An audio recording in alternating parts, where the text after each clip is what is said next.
right now, somewhere on your arms, sits a piece of machinery that hasn't done its job correctly in over 1 million years. It's still installed. It still activates. It just has nothing left to work with. You know it as goosebumps, a sudden chill, a scary movie, a piece of music that hits exactly the right note, and without thinking about it, the skin on your arms tightens into thousands of tiny bumps. But here's the strange part. Look closely at what's actually happening, and you'll notice the system makes almost no sense for the body you currently have. So what is this reflex actually for, and why is your body still running it? To understand goosebumps, you have to go back roughly 6 million years to a common ancestor humans shared with chimpanzees. A creature covered, head to toe, in thick body hair. Each hair on that ancestor's body was connected to a tiny muscle, called an erector pili muscle. When triggered, this muscle would contract, pulling the hair upright. In a furry mammal, this single mechanism did two extremely useful things. First, cold. When temperatures dropped, raising the hair created a thicker layer of trapped air close to the skin.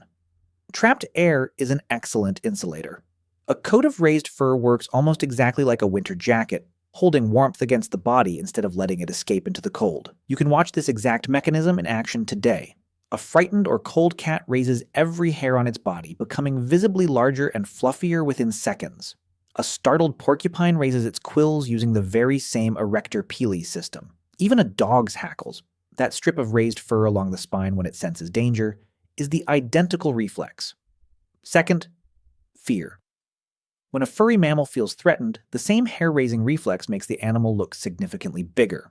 A cat puffing up to twice its normal size isn't being dramatic. It's running an ancient bluff, using fur as a built-in size exaggeration costume to intimidate predators or rivals. So this single reflex evolved to do two jobs at once. Trap heat when cold. Look bigger when scared. Now here's where it gets strange for us specifically. Somewhere around 1.7 million years ago, according to genetic evidence from lice DNA studies led by researcher Mark Stoneking, early humans began losing the vast majority of their body hair. Researchers still debate the exact reasons: thermoregulation while hunting in hot climates, parasite reduction, sexual selection, but the outcome is undisputed. Humans became almost uniquely among primates, a mostly naked species. But evolution is famously bad at deleting old code once it's no longer useful. The erector pili muscles stayed. The nerve pathways that trigger them stayed. The entire reflex arc remained fully wired into the human nervous system. The only thing missing was the fur. So today, when you feel cold or frightened or even just deeply moved by a piece of music, your brain still sends the exact same ancient signal it would have sent 1 million years ago. Except now, instead of raising thick, insulating fur, the signal raises nearly invisible, barely there strands of vellus hair, the fine, short hairs covering most of the human body. The mechanism fires perfectly. It just has almost nothing left to lift. This is called a vestigial reflex, a biological leftover, still operating in full, attached to a feature the body no longer has. There are other vestigial structures like this throughout human anatomy. The appendix, the coccyx, a remnant of an ancestral tail. Wisdom teeth evolved for a jaw shape humans no longer have. But goosebumps are unusual among vestigial traits because most people experience this one actively, repeatedly, every single week of their lives. This raises an interesting question. If the original function is gone, why does the reflex still trigger so reliably in so many different emotional situations? Researchers studying the phenomenon have identified at least 3 separate triggers that all funnel into the same ancient pathway. Cold exposure remains the most obvious. Sudden temperature drops still activate the system exactly as they did 1 million years ago, even though raising microscopic hairs provides essentially zero insulation benefit on modern human skin. Fear and threat perception is the second pathway. The same circuitry that once made our ancestors look larger and more intimidating to predators still fires when modern humans experience sudden fright, even though it does absolutely nothing to make a frightened human look bigger to anyone. The third trigger is the strangest one.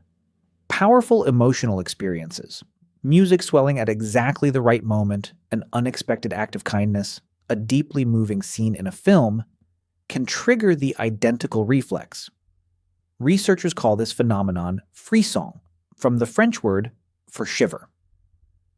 Neuroscientist Robert Zatorre at McGill University has studied this extensively, using brain imaging to show that musical chills activate the same reward circuitry in the brain associated with food, sex, and other primal pleasures, flooding the brain with dopamine at precisely the emotional peak of a song. The leading theory connects this to the same ancestral threat and arousal system. Intense emotional surprise, whether from danger or beauty, appears to route through remarkably similar neural pathways.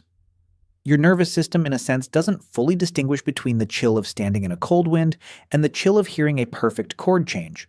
Both trigger the same million-year-old circuitry. This explains something genuinely strange about being human. A reflex built by evolution for body temperature regulation and physical intimidation has been repurposed, almost accidentally, into one of the most reliable physical markers of being emotionally moved by art. Studies using skin conductance sensors have shown that people who experience frisson more frequently and intensely tend to score higher on personality measures of what psychologists call openness to experience, suggesting this old reflex may now function as an unintentional window into how deeply certain individuals process beauty, music, and emotion.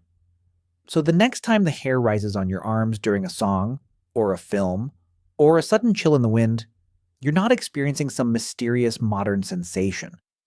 You're watching ancient hardware fire exactly as designed, attempting to insulate fur that vanished a million years ago, attempting to intimidate predators that no longer exist, now repurposed by accident into a strange, beautiful glitch.